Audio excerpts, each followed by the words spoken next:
All right then, so we've seen now how to fetch documents, set up a real-time subscription, and also how to delete them, and we've implemented all that behavior. But there is a problem at the minute, and that is that if I'm logged in as one user, I can actually see everyone's notes. Okay, now I'm going to demonstrate that by logging out. I'm currently logged in as Peach, right? I'm going to log out, and then I'm going to log back in as a different account, Mario at, oops, not in caps, Mario at NetNinja.dev, test 1, 2, 3, 4. I'm going to log in and I'm going to see all of Peach's documents right here that she created. In fact, I will do another test. I'll say Mario, and I'll say Mario's note right here, and then add the notes. You can see that note. And if we log out and then log back in as Peach at NetNinja.dev, test 1, 2, 3, 4, I'm going to log in and I can see Mario's note. And what's more, well, I can delete it. And that's not ideal, is it? Now, we are going to secure the Firestore database later on using something called Firestore rules, which would prevent this kind of thing from happening. But I also want some kind of elegant solution on the front end as well. And to do that, we're going to use queries. And a query is going to make us, or allow us rather, to fetch only notes created by the currently logged in user. So we shouldn't see Mario's note. So right now in the note list component, we're setting up a real-time subscription to all the documents in the note collection. And that means that every time we get a snapshot back, it contains all the documents in that collection, right? But we don't want all the documents, and instead we want to only fetch the documents created by the currently logged in user. And we can do that because in the document data itself, we have a UID property, which is the ID of the user who made that document. So we can just query for documents where the UID property matches the UID of the user currently logged in. So how do we make that query then?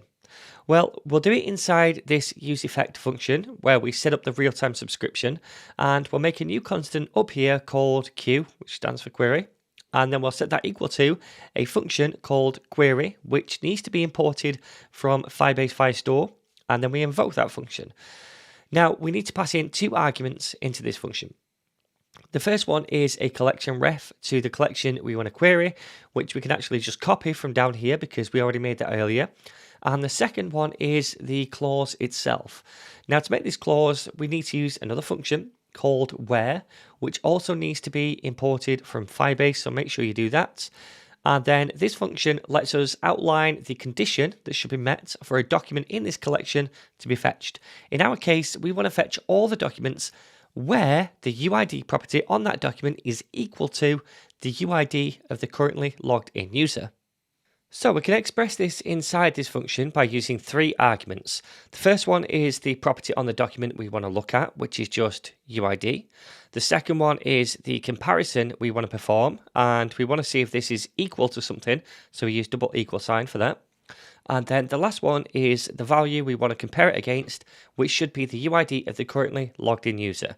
So we need to get the current user from the global state then, which we can do by coming up here and saying const, then curly braces, and then user. And then we're going to set this equal to the use auth hook and invoke it. And we want to also make sure this hook gets imported from the auth context file as well. Okay, so now we have that user. We can come back down here and we can say user, then a question mark to make sure that we have a value for that user, and then we'll access the UID property on it. And now this query says fetch documents from the notes collection, but only where the UID property on that document is equal to this UID of the current user. Now at the moment the query is made, but we've not sent it, so we're not fetching anything yet. And to send it, all we need to do is replace this current collection ref in the onSnapshot function, which is fetching all the documents with our query, which was called Q. And now, when this subscription gets set up, it's going to only fetch documents according to this query we made. So then, let's save this now and try it out in the browser. All right, so I'm logged in as Peach, and if I refresh, just to make sure I catch the change, we can see I'm still fetching all these documents because these are documents we created as Peach. And if I make another one, that should have said test, doesn't really matter. And then whatever junk for here, add the note, then we see it, right? Now if I log out and then log back in as a different user, Mario at NetNinja.dev, if I can spell it, and then test 1, 2, 3, 4. Once I do that, we don't see any documents now because those documents didn't belong to Mario. However, if I say Mario right here, I cannot spell Mario, and then whatever junk down here, add the note, then we can see that document. If I now log out, remember this note, and log back in as Peach at NetNinja.dev, test 1, 2, 3, 4, then we don't see Mario's document. Awesome. So that's a nice little way that we can kind of limit what a user sees. Now, it's not 100% secure, so we're going to look at something called Firestore rules in the next lesson to secure the database properly.